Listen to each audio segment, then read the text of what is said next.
Hey guys, this is Jen Raza from Art Change of Art, and today I'm doing a video for Top Dog dies. I received a few dies from them in the mail, and I really love them, and I'm using them for my guest design post today. So I'm starting off with a piece of Nina Solar White cardstock. This measures 4 inches by 5 1/4, so this is just smaller than the front of an A2 sized card. And I'm going to be stamping some lines along the left-hand side of this front panel. So let me get out some ink. I'll be using Simon Says Stamp. This is Fog ink, and I really like that it's a nice neutral gray. And the stamp I'm going to be using is this stripe. This is from Altenew called Modern Beadwork. It's actually little tiny beads, but I'm going to be using them as stripes today. And I'm just going to grab a piece of scrap paper so I don't worry about getting my mat dirty. Now these beads don't go along the whole edge of the card. You'll see it's just slightly smaller. So I'm going to be stamping in 2 steps. I'm going to be using the grid on my acrylic block to help line everything up,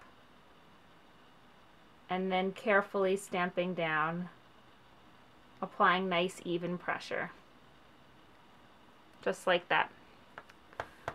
Now I'll go in on the bottom and just finish the last few.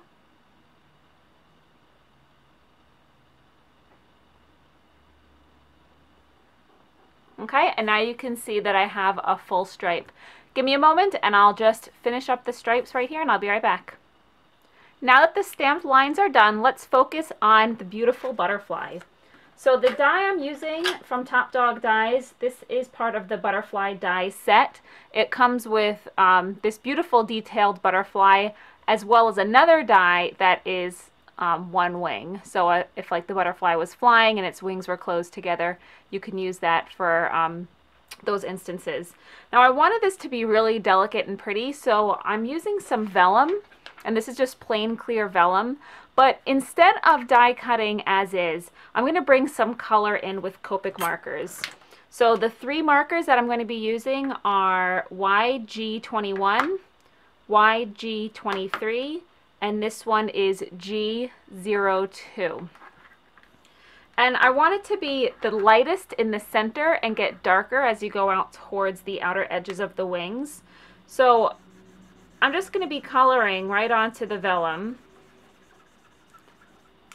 And let me put something underneath so you can see what I'm doing here. So this is that lightest color. And now going into the darker green. And I'll blend the 2 of those together with the lighter once more. So just blending it out. It doesn't have to be perfect, so don't worry if you have little streaks, because once you die cut it, you're not going to notice any of that anyway. And now here's the darkest green, just for the edges.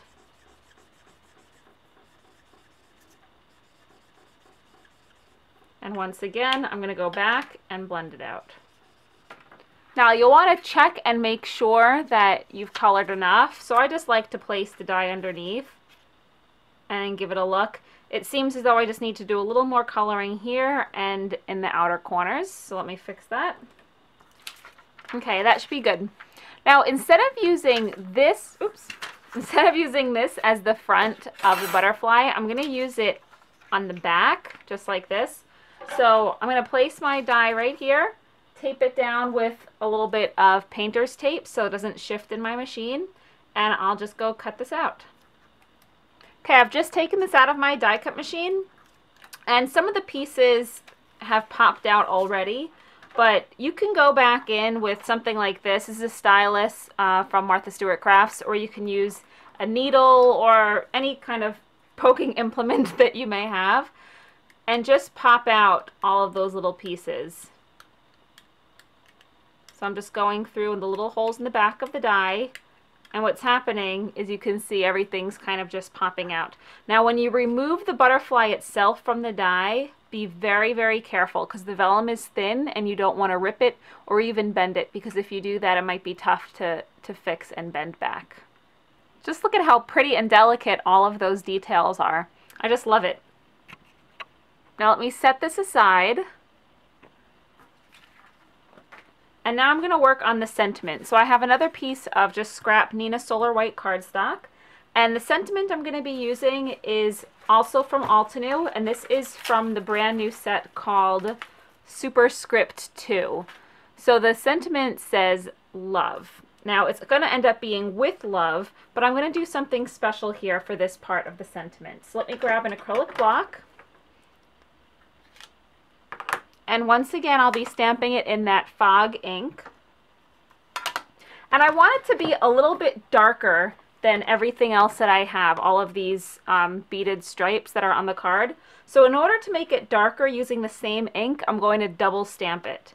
Now, I'm not very precise when it comes to stamping something directly on top of the same stamped image. So I have a little trick that you can use to kind of cheat a little bit. I have a Stamp-A-Majig here, and I'm just going to nestle it into the corner of the block. I'm going to lift up the stamp and leave the stamp positioner here. That way, when I go back and re-ink, I can go over it and know I'm going to get the exact same placement, just like that. I may even go once more just to get it really dark. And now you can really see the difference between where I stamped it just once and now where I stamped it 3 times. It's a lot darker.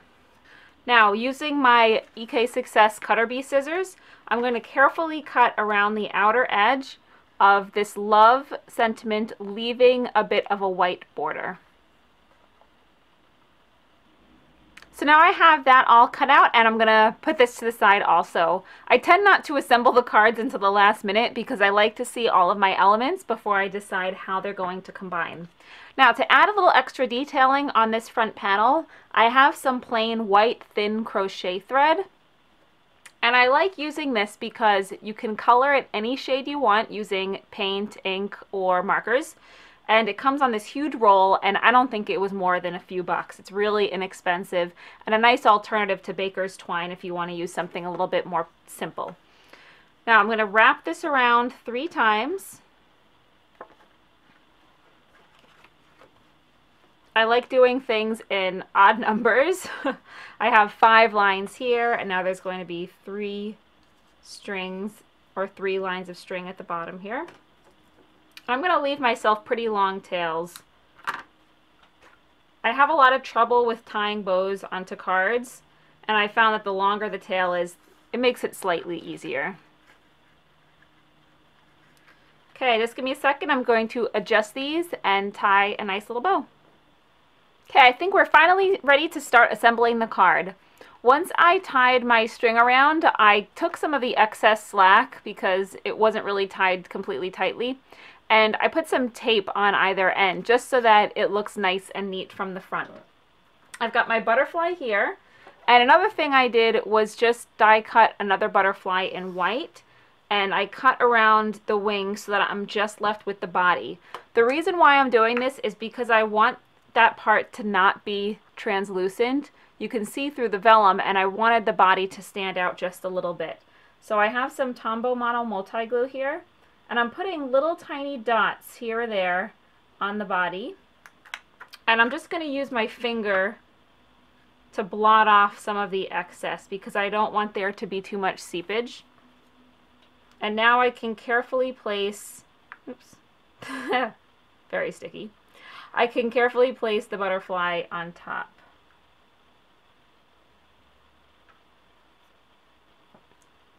And now it's a lot more vibrant and it's opaque right there where the body is. Now I'm going to figure out my sentiment first before I think of where to place the butterfly on the card. So here's the love all cut out, and this is going to be getting adhered somewhere around here with foam tape. And I also have from the Altenew Superscript 2 set a little word that says with. So the sentiment's going to be with love. And I'll be stamping that in the Simon Says Stamp green apple ink.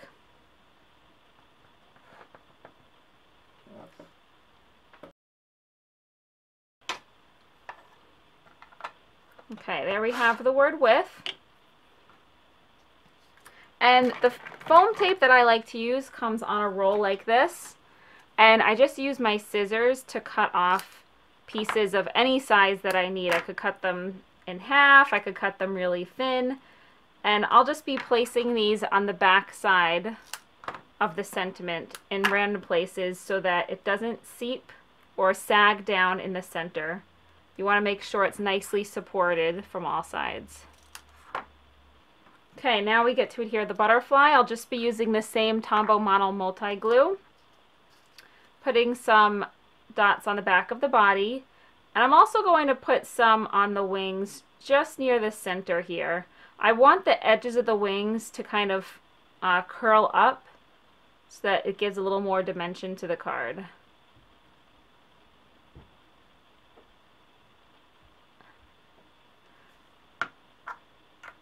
And then just like I did earlier, I'm going to use my finger to blot off any excess that there might be. Okay, that is adhered down nicely. And the front panel here is just going to get popped onto a regular A2 size white card with a little bit more foam tape.